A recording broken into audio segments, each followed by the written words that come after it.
Well, we welcome all of you to the Bahama Brass Band podcast.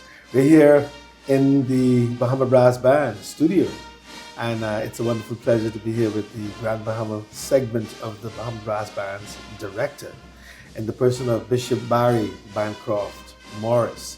And I might add, one of the newest bishops in the Church of God of Prophecy in the Bahamas. Bishop Barry Morris, welcome. Thank you, Bishop Lloyd. It's good to be here. The Bahama Brass Band, an institution, I call them, has been around for a very long time. And if I'm not mistaken, it's the second oldest musical institution in the Bahamas, second Correct. only to the Royal Bahamas Police Force Band. Correct. And as this band moves closer to celebrate 170 combined years with that of the Nassau segment, Bishop Morris, you are the director today. Why don't you take us on the journey? Tell us how we get here. Oh boy, that goes back to my childhood. Music was always an important part of our family, part of our church life. Yes. And of course, I think the leader of our family, as far as the Bahama Brass Band would be concerned, would be Deacon Hall, the late Deacon Reuben Hall, Yes. who played the trumpet. Always admired him for his powerful trumpet playing. And growing up and just spending summers with my godparents, Sister Vivian Campbell and her husband Leon, who was the business manager at the time. Every Saturday night it was band practice, and so we would be in band practice listening to the band play. And I just felt such a connection with the music and listening to what the band was doing, getting to know the faces. And at 12 years old, traveled to the General Assembly of the Church of God of Prophecy. And that Tuesday night, the band played its annual concert. They were going through a number of the songs. Right. And they came to this song, Jesus Has Full Control. God almighty. Woo! Oh, man. I just get teary-eyed already, just going back into that moment. And when the band was finished with that song, nothing could be done for an hour.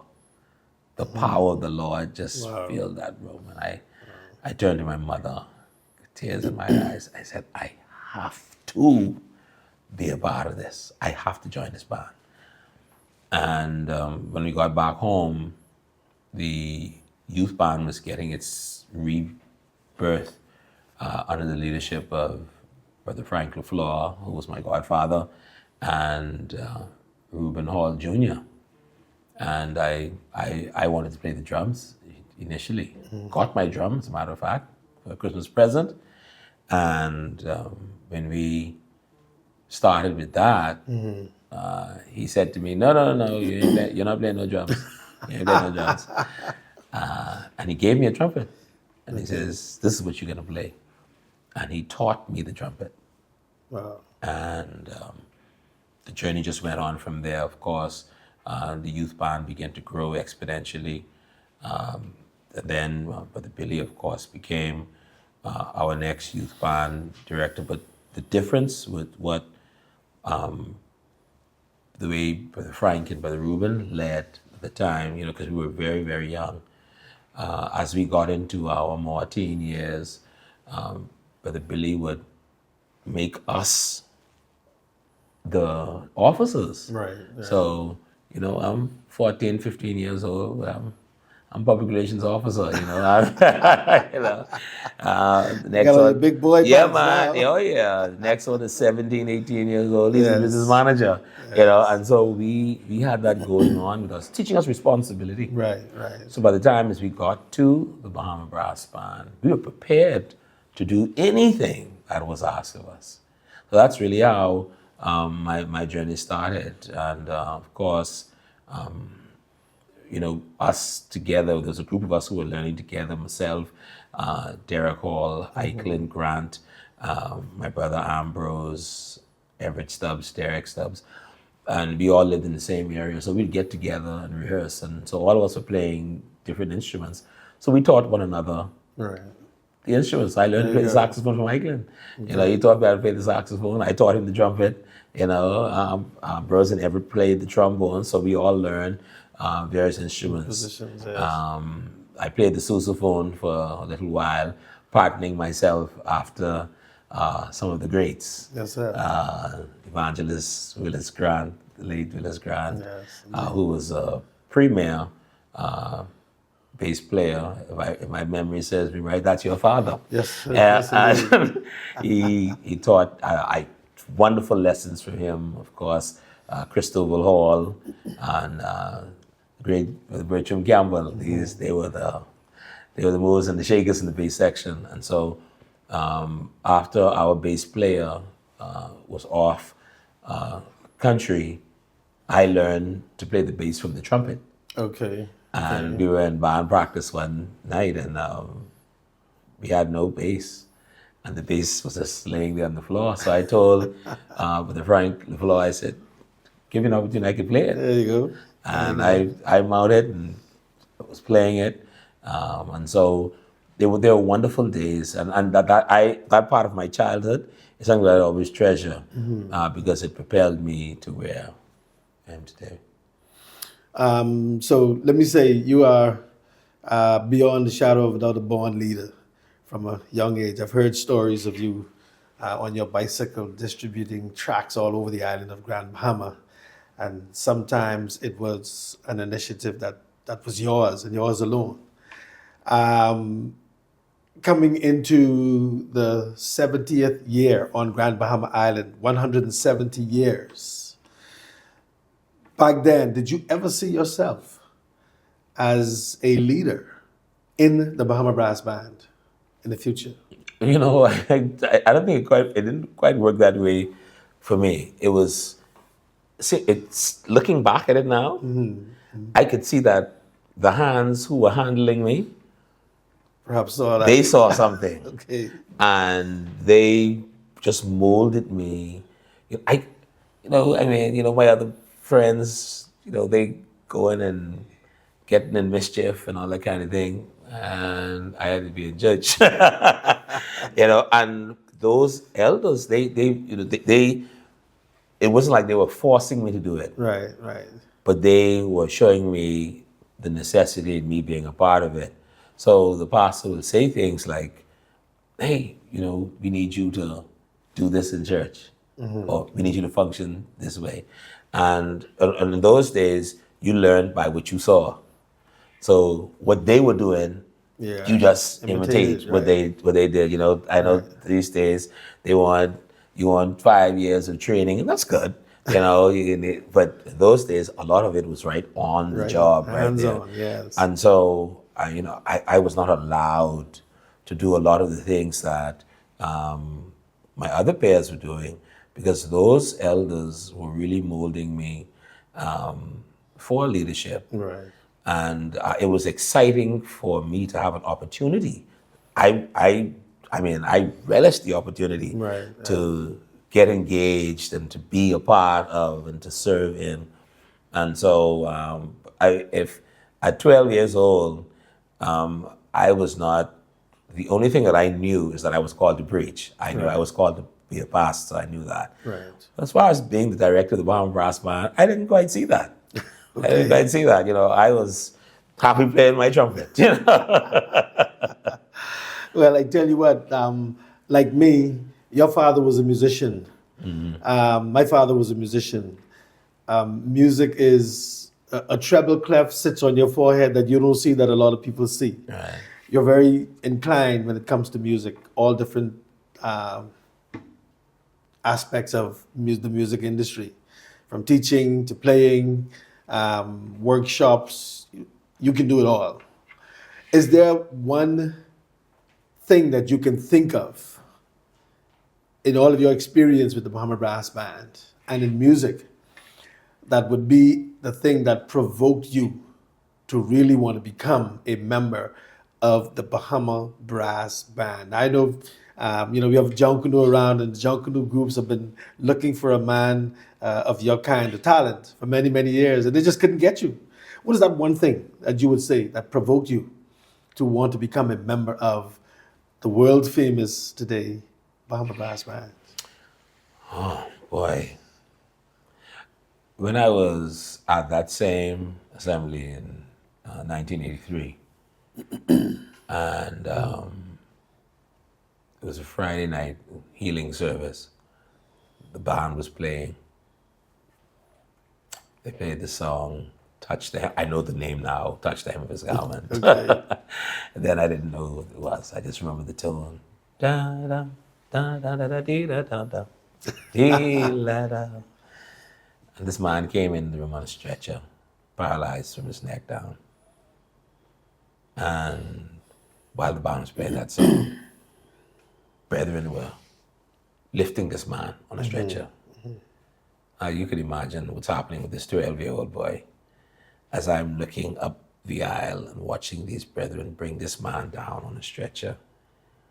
And just as they get him where I'm at, he leaps up off of the stretcher and starts to scream out, praise God, I'm healed, I'm healed, I'm healed. Wow. And starts to run around that tabernacle. This is a paralyzed man. Wow. And I said, if that music can do that, yeah, I need to be a part of this. And then, when you would come to those special parades and you would see the band, and the men were so massive those days, Brother Dean and Deacon Hall and Brother Bertram, they were short, Brother Bertram and Brother Willis, they had size, Yes. And you watch that band spread on the street, and they had such style. They come those trombones rocking from side to side, and Brother Grant and Brother Bertram, then they blast the bass on, they go back and, it just had some incredible style. And Leon, them marching and, His Excellency, Yes. Leon Williams, him and all of Daniel and Ben and the rest of them marching in platform shoes, and the drummers had their swag, everything was just, you had O'Neill, Brother O'Neill Hall, who always just had that lip bent in, and when he played his bass, when he turned to the side, you see them shoulders pitching. It just seemed to be so well choreographed. Yes. And so it was something to behold. Right. And it had an indelible mark that made me want to be a part. Right. 3 words come to my mind every time I think of the world famous Bahama Brass Band. I just want you to elaborate on it. In short, music with spirit. But herein lies the difference with the Bahama Brass Band and any other institution. You have people that play music. They play it very well. I mean, you're touched by it. Some incredible musicians, people like Miles Davis comes to mind, the great. People like Dizzy Gillespie and Louis Armstrong, Wynton Marsalis. These are the names that come to mind. Yes. I mean, these guys are super. But here it is, our talents are not that great. Our talents are not that great. As a matter of fact, I often say in band practice, our talents are feeble. But somehow the Lord takes our feeble talents and transforms that in music, that lives are touched. We went to Cuba, and they would not allow us to speak because there is a title before my name. Right. There was a title before Bishop Frank's name.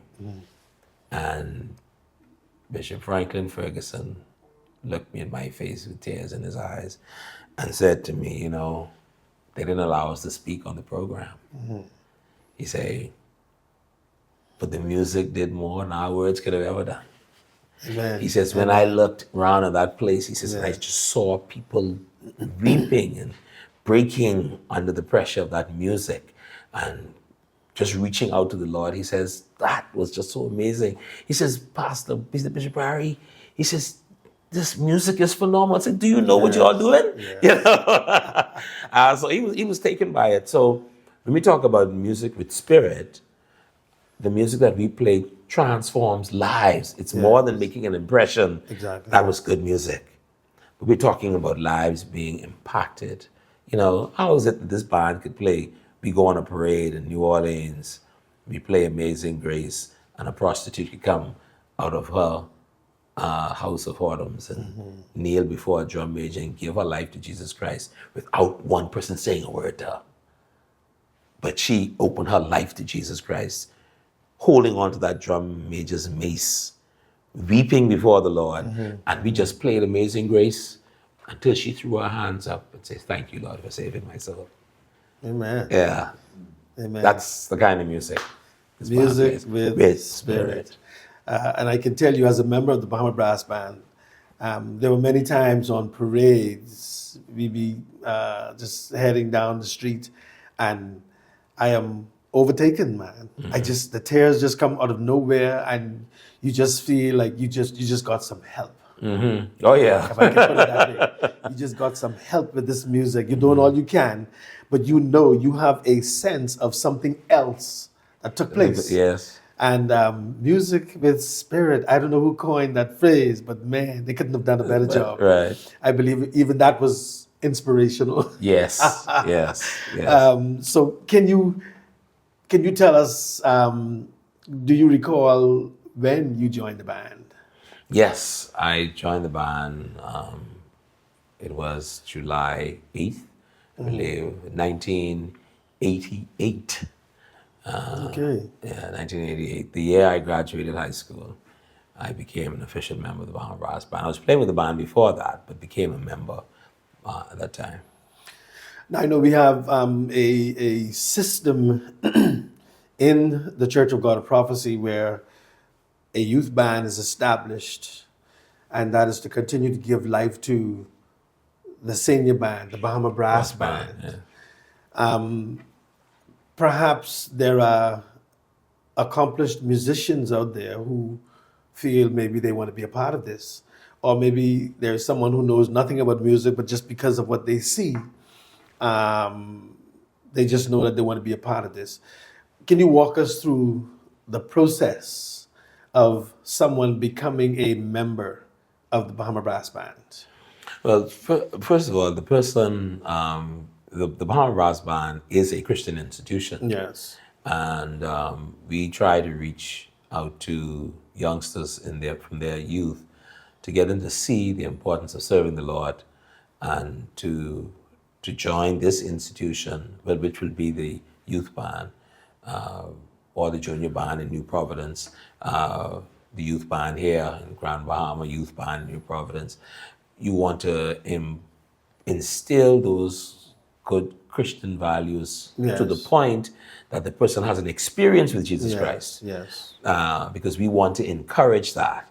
And we're not ashamed to say that the Bahama Brass Band is a Christian institution. We do know that not everyone in the band is not a Christian. But the reality is we try with everything we have to bring the men to a point in their lives where they have to make that decision.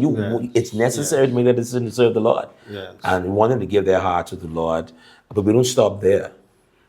We want our men to be contributors to society. You know, we give your heart to the Lord, build God's kingdom, build His church, but we want our men to impact society, to be those good examples, to be good fathers, to be good husbands, yes, and to help to rear their children and others. Right. Because, you know, as men, we father many other people's children. Yes. To give them a sense of balance and for them to feel that fatherly love and attention and direction in their lives. And so beyond that, the musical aspect, we want to ensure that there are at least some things that you do know. 5 or more major skills. You know how to read. We teach, and we teach it. You know, we teach it in house for you to learn that just the basics. You know, good theory, And after that, of course, the good practical, Right. and then know how to bring that blend together with all the components of the band and to play your instrument, give your contribution to this movement. And so once that's done, certainly you're eligible to become a member of the Bahama Brass Band.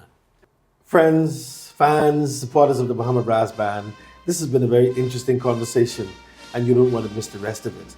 Stand by. We're going to take a commercial break right about here, and we will be back with some more very interesting facts about this wonderful institution called the Bahama Brass Band.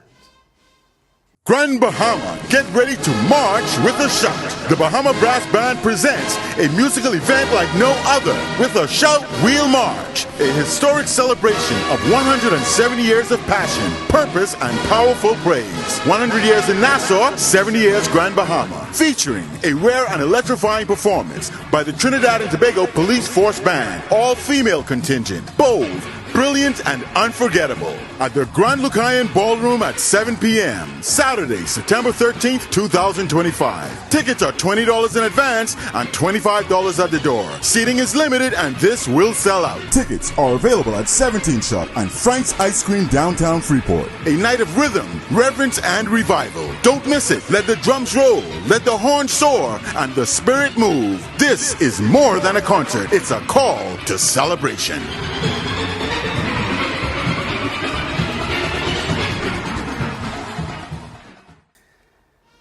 Hello, welcome back to this Bahama Brass Band podcast in the Bahama Brass Band studio.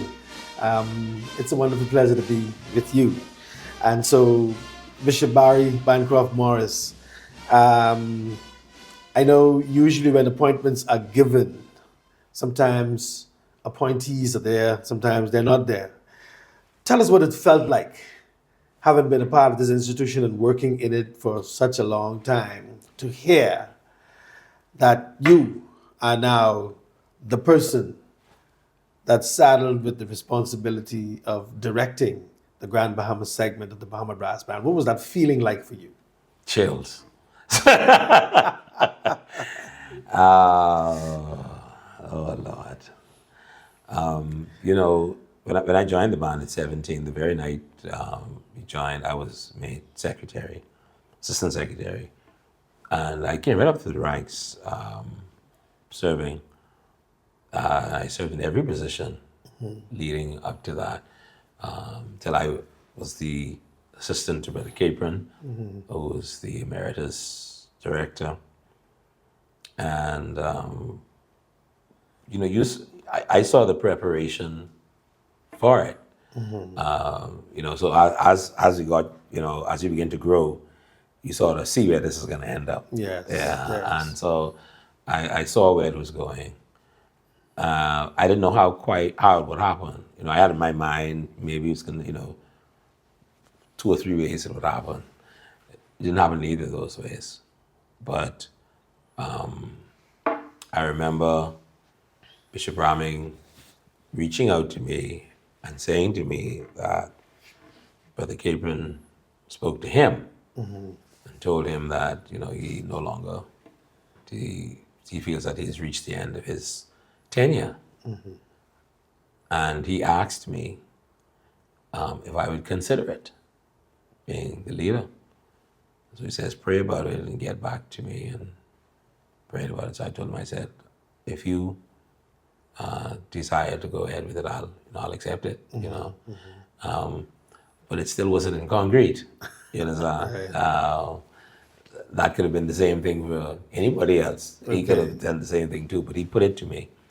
And that night, Sunday evening, when he actually called my name, was when I realized, okay, so this is really happening.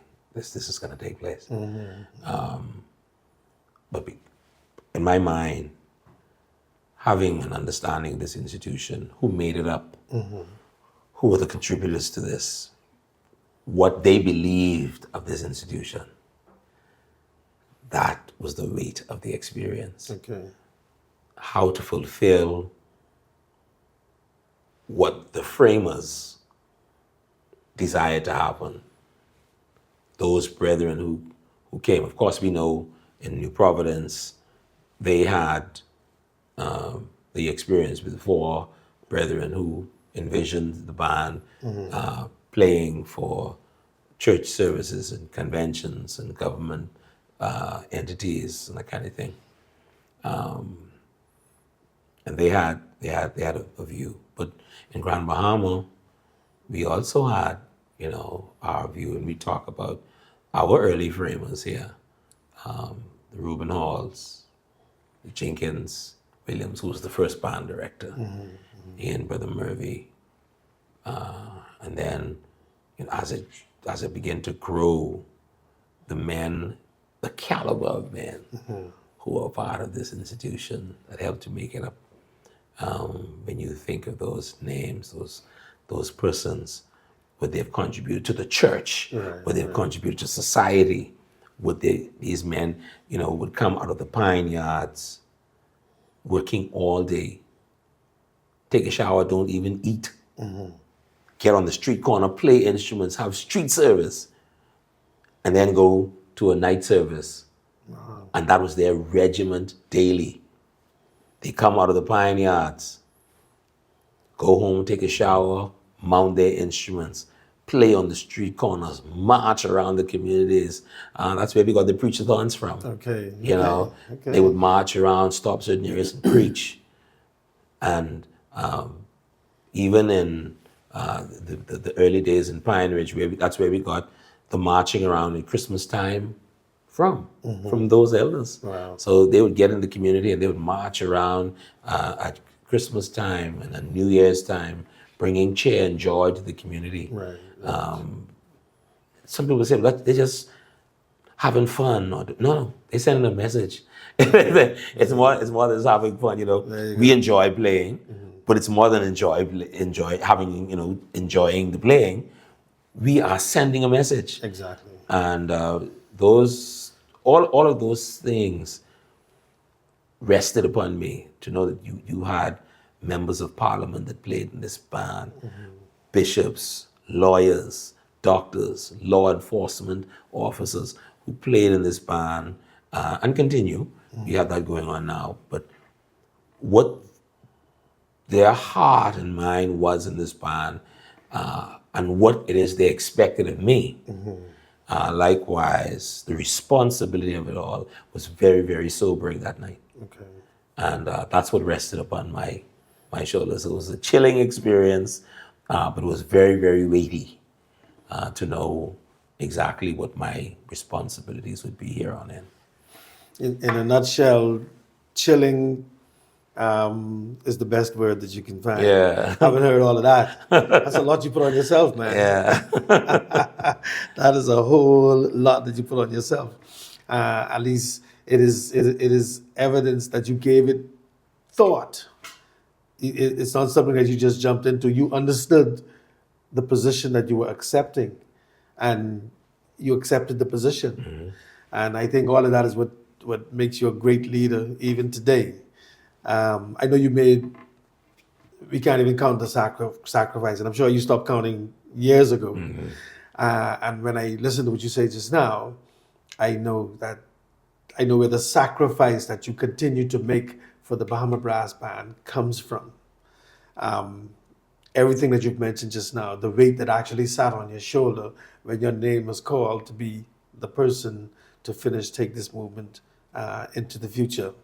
That's commendable, man. That is commendable. I know your experience have brought you a lot of firsts as director of the Bahama Brass Band. Outside of the other firsts, you got married for the first time, okay? You preached your first message. But specifically in the context of the Bahama Brass Band, your leadership in the Bahama Brass Band,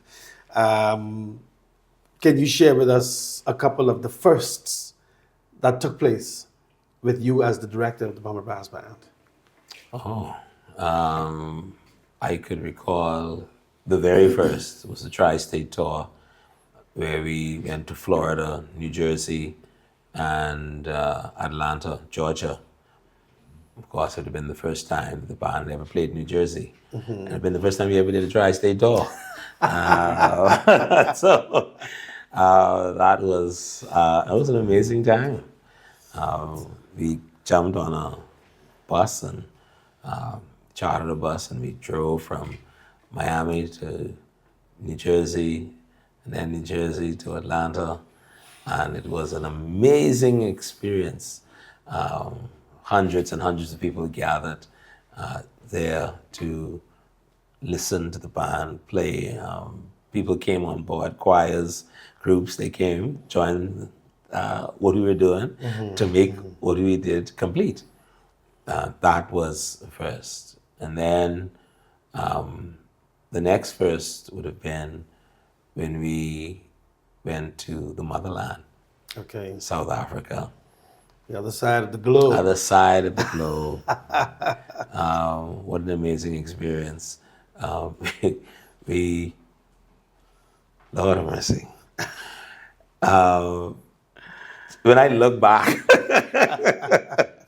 and see, I said, what were you thinking? Because I did not, the bishop, the great Stephen Mesalela, young man, became the bishop of Swaziland and the presbyter for Africa. It came on a recommendation to me from Bishop Lloyd. He says, Africa would be good. He says, I went to Swaziland. And I said, hey, the band will do good there. I said, okay, let's try it, And no phone number. All I had and all he had was an address off of MSN Messenger. Wow. And in those days, which is not so long ago, it's not like how it is now where you could talk to a person face to face on MSN Messenger. Just one little box came up on the corner of your screen. And that's how I met Bishop Stephen Mesalela. That's how he met me. And we started to negotiate terms and conditions. We started to talk about the possibilities and that kind of thing. And when we finally agreed, we went all the way to South Africa, the motherland, and we went there, and what a time. What a time. Oh, my Lord. So that was the first. And then we went to South America, into Peru. And that was the first time the band has ever been to South America. That was also a beautiful experience. We didn't understand a word they were saying. Everybody spoke Spanish. The tallest people in the room were us. That was the shortest. And let me tell you something that was so amazing about that trip, right? We got there, the presbyter, Bishop Vidal.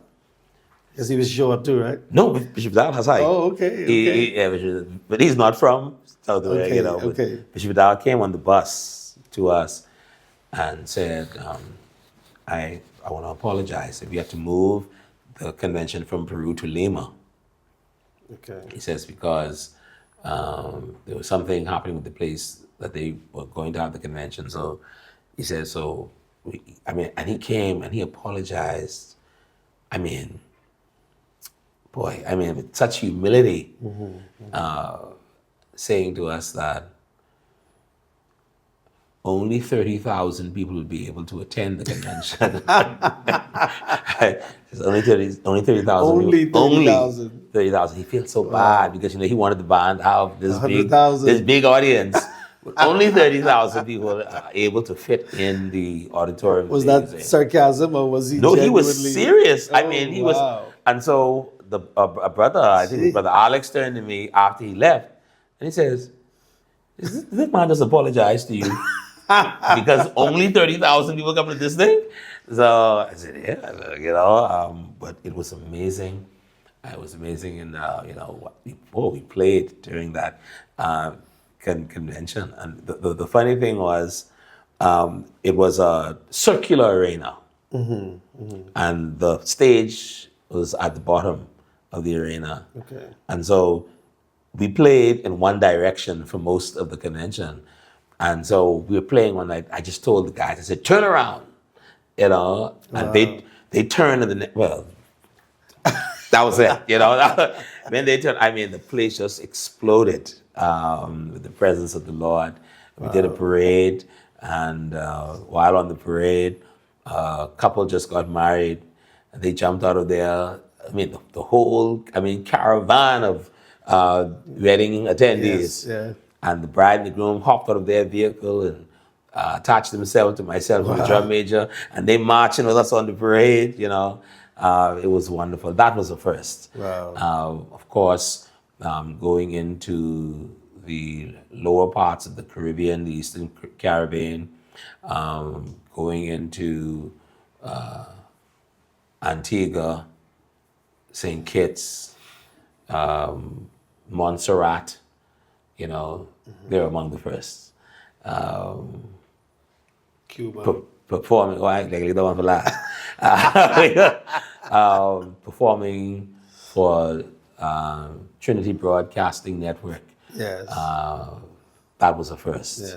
Yeah. It was the first to go and play for the Thanksgiving parade in Houston. I shared in another forum that day. We had the cymbal section of bands, other bands, was bigger than our entire complement of men. Yes. 36 of us, but when that music started, Music with spirit. that made the difference. And so that was the first. And then of course Cuba, that was the first. And what is so significant about us being in Cuba is because it's a communist country, and to have the freedom that we enjoy here in the Bahamas with spreading the gospel is not so free in Cuba. Right. And for the band to stand on its feet and march through the streets of a band like Cuba. Wow. Woo! Yeah, man. Yeah, the gospel reached to Cuba. Yeah, and so many times, I remember someone made what I would find to be a negative statement concerning the band. It was a minister who made a statement, and I said to that minister, I said, these men make more sacrifice than any minister that I know to carry the gospel everywhere. Wow. Yeah, because no one pays our way, no one buys or purchases our uniforms, no one purchases our instruments. Right. We purchase our own instruments, and what a sacrifice. Yeah, and you're not buying a trumpet that's going to be $300 that's going to break apart after 2 years. You're going to have to spend something that's quality. When I see us line up, we got Constellation trumpets. Constellation trumpets can run anywhere from $1,500, you want a good one, $1,500, and you're going all the way up to $4,000 and $5,000 for a trumpet. Yep. You want a Bach trumpet, the pricey, a Selma trumpet, you're paying big bucks. I won't talk about the saxophones. A sousaphone now is something like a mashed up one. It's going to cost you $3,000-$4,000. Yep. And so these instruments are expensive. Yeah, but we purchase these instruments. Yes. Nobody helps us to do it. We purchase them on our own. We clean our own clothes. A band suit is going to cost you $400. Yes. And we got 4 and 5 different uniforms. And so men make these sacrifices just to carry the gospel. We got to buy our own plane tickets. We got to pay for our own hotels, And so a lot of times people don't consider that. And they make some demands of us. Sometimes it's not realistic.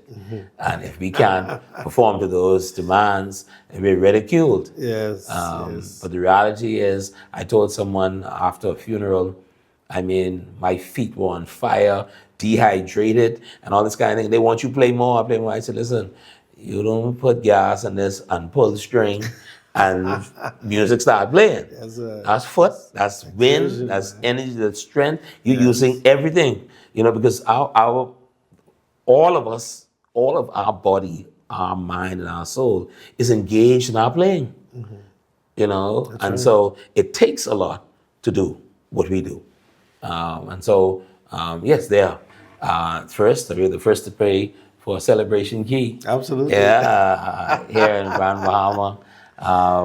We opened but that was under the Capron. He, opened the National Insurance Building Department.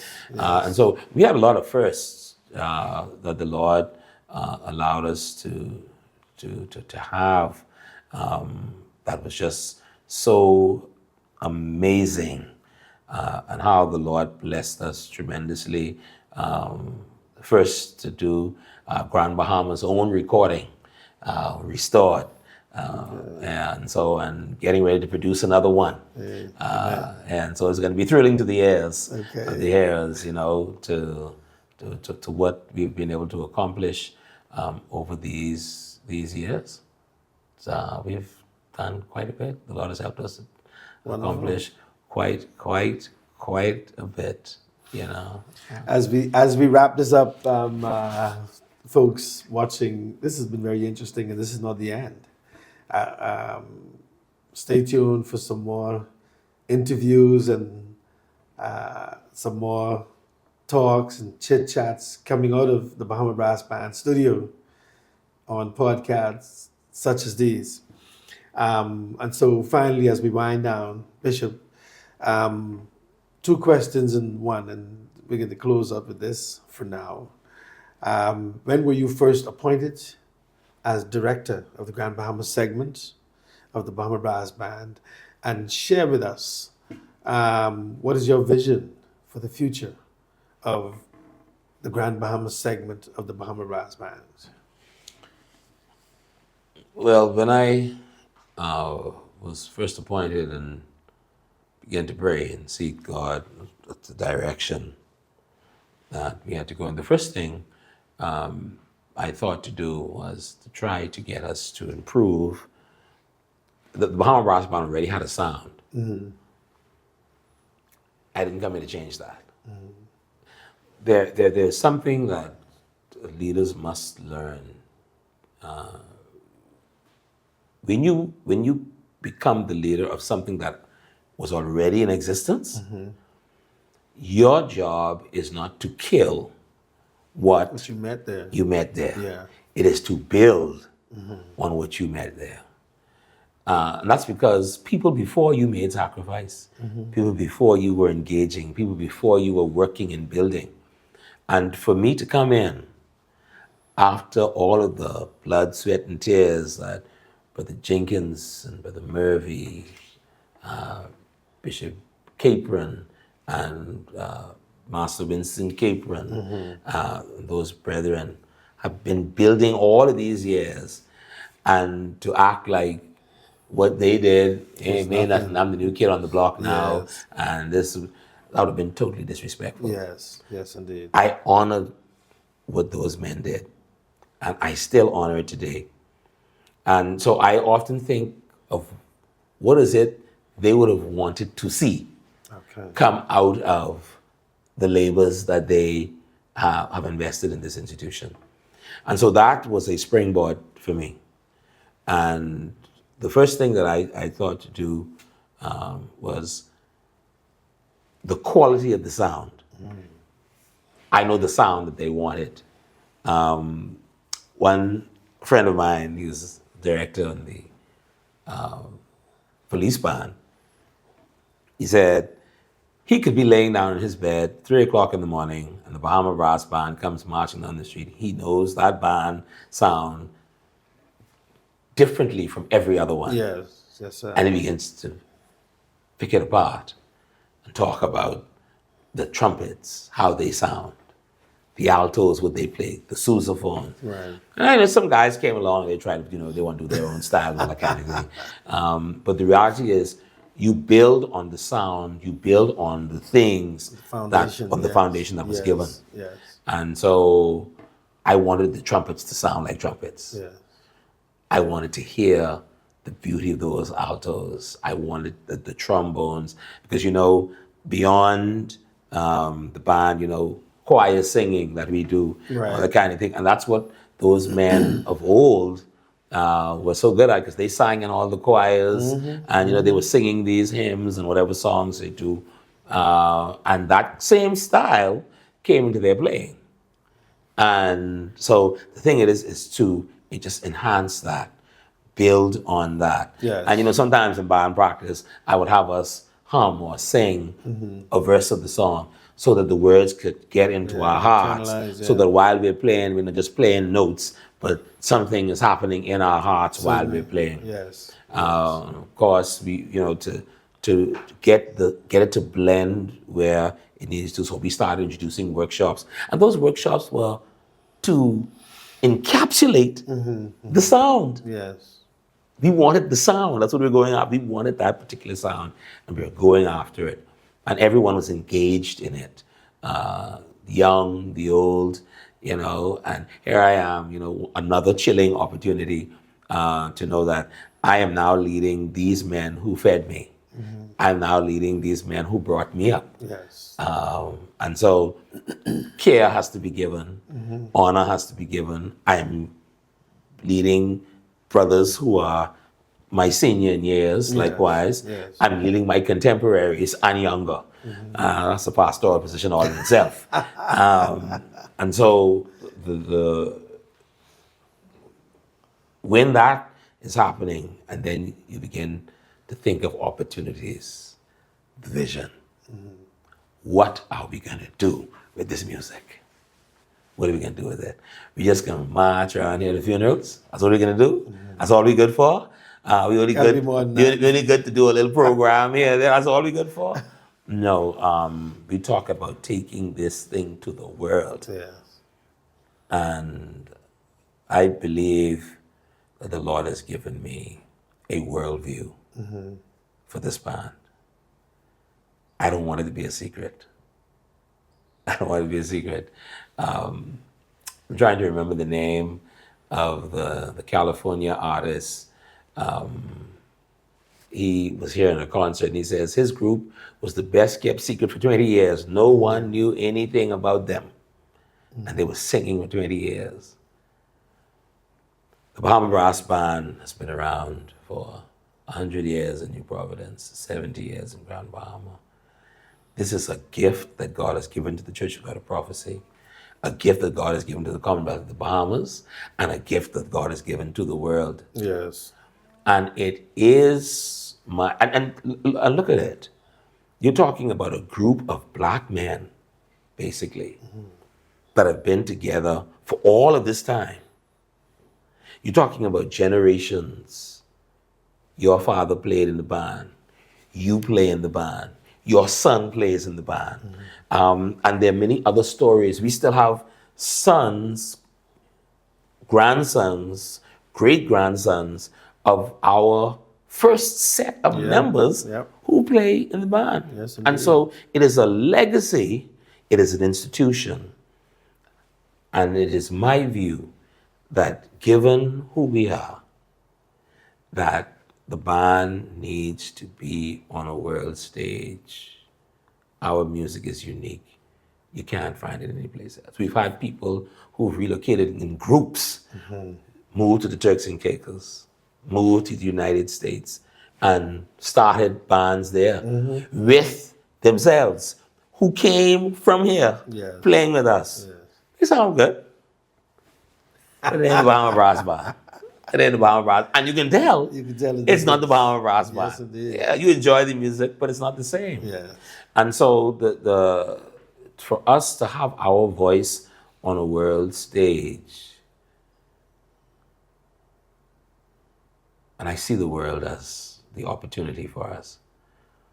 And so it is my heart's desire for us to grow and develop, for us to bring in more men, build this institution, cause men, and for the 70 years that the band has been in existence in Grand Bahama, we've had no man that's been sentenced to prison.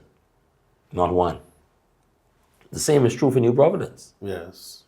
However, I think it's time we turn in another direction, where we go and we look for the troubled ones, where we go and we look for that one who has probably committed some crimes and trying to get his life together.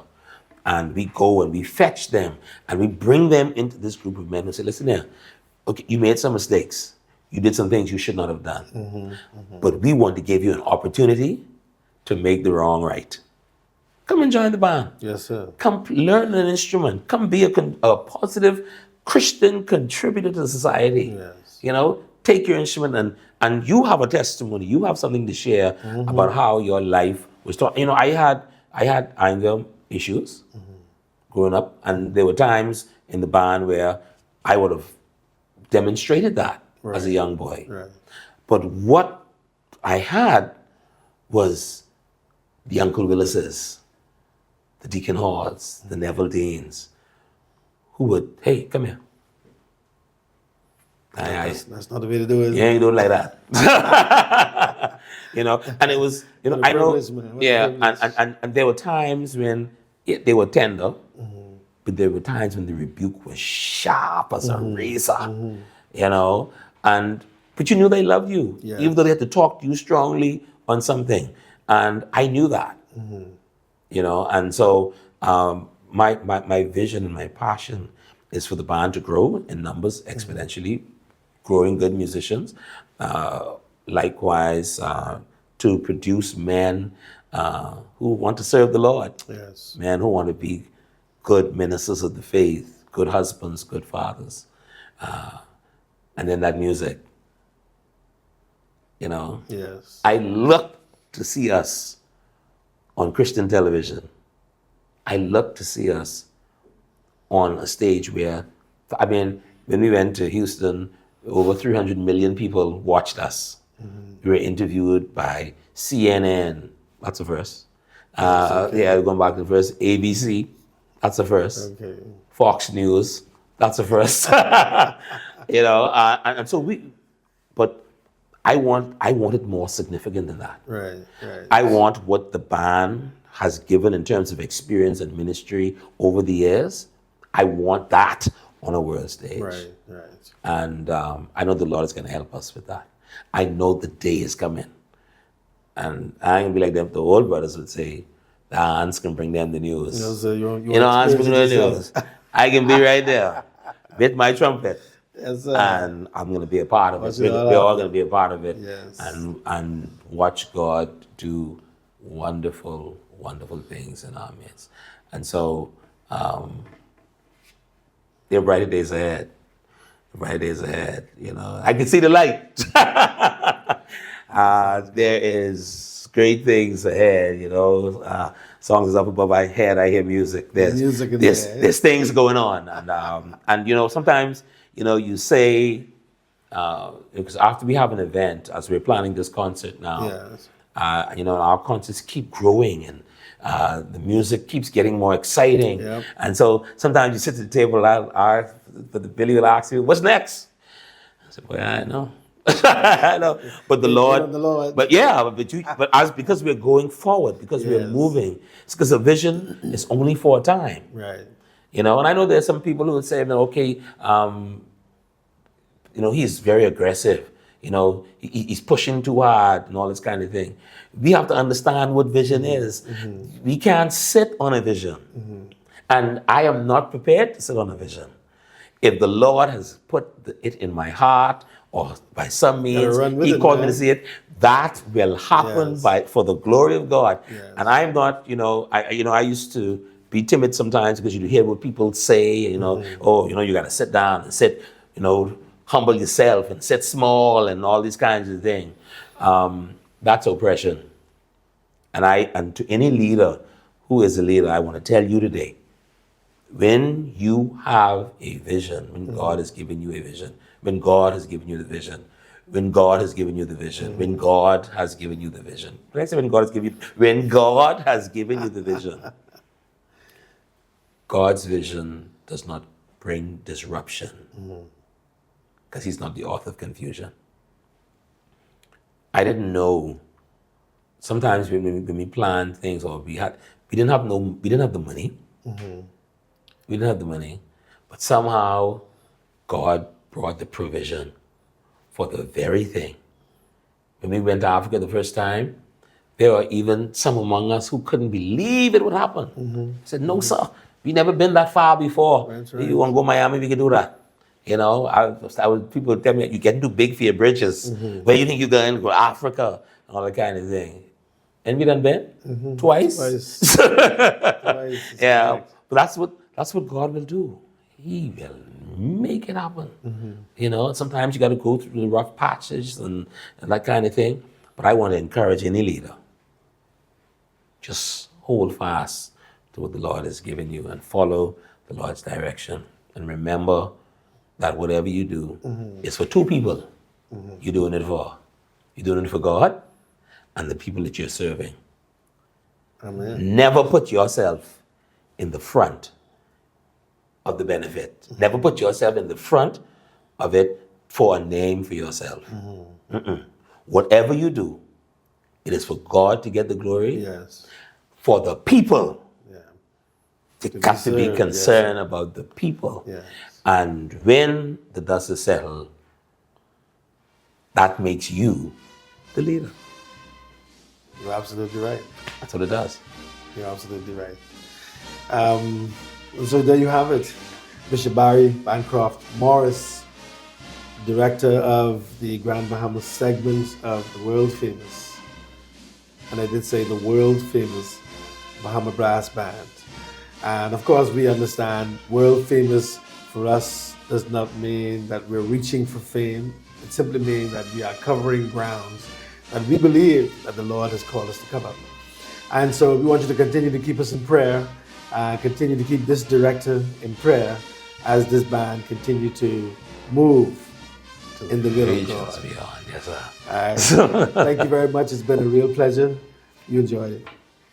Grand Bahama, get ready to march with a shout. The Bahama Brass Band presents a musical event like no other with a Shout Wheel March, a historic celebration of 170 years of passion, purpose, and powerful praise. 100 years in Nassau, 70 years Grand Bahama, featuring a rare and electrifying performance by the Trinidad and Tobago Police Force Band, all-female contingent, bold, brilliant and unforgettable at the Grand Lucayan Ballroom at 7 p.m. Saturday, September 13th, 2025. Tickets are $20 in advance and $25 at the door. Seating is limited and this will sell out. Tickets are available at 17 Shop and Frank's Ice Cream downtown Freeport. A night of rhythm, reverence, and revival. Don't miss it. Let the drums roll, let the horns soar, and the spirit move. This is more than a concert. It's a call to celebration.